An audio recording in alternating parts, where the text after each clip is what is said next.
My full name is Linda Bell, with an E, Powell. The Bristol, Indiana Heritage Society, I think, is a very good organization to have in a town. It's very important what's gone on in our town, and that we remember the things and the people and the events that have happened in our town. So I think it's very, very good to have this Bristol, Indiana Heritage Society. There's a story I'd like to tell you about the Underground Railroad. While going through the history books of Bristol, I did find an interesting story about the house next door to my house. And that would be where the current town hall is right now. It was owned by Samuel Judson, that house was. And 175 years ago is when this incident happened. So take yourself back 175 years. Samuel Judson hears a disturbance down in his kitchen. So he goes downstairs and finds 3 Kentucky men dragging his black manservant off out the door and trying to get him out the door.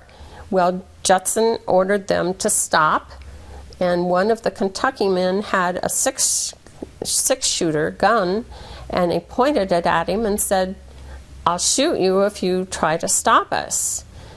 And so Judson went upstairs and put his pants on, grabbed a sword and a musket, and went back out to the front street on Vestula Street.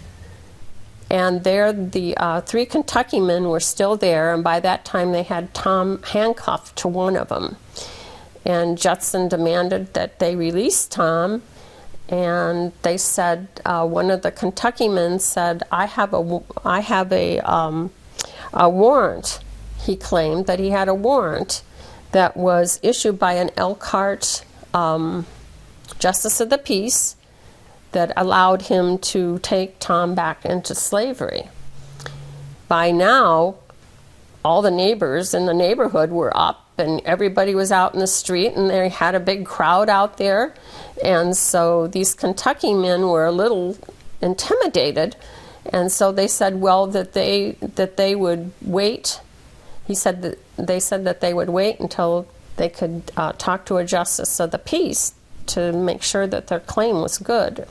And so the Bristol men were happy about that, and they took Tom over to Lewis Tillison's tavern and kept him there until the afternoon when a Washington Township Justice of the Peace could get there. The Justice of the Peace listened to both sides of the story and said that that the warrant was insufficient, and so they released Tom.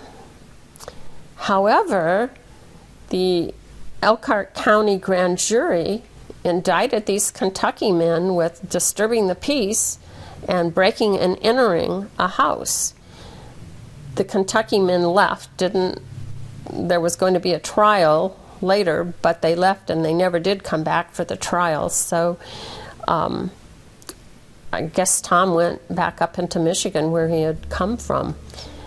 This story has been depicted on a state historic marker that is now in Memorial Park in Bristol. So I thought you might be a little interested in that. It was a very interesting story.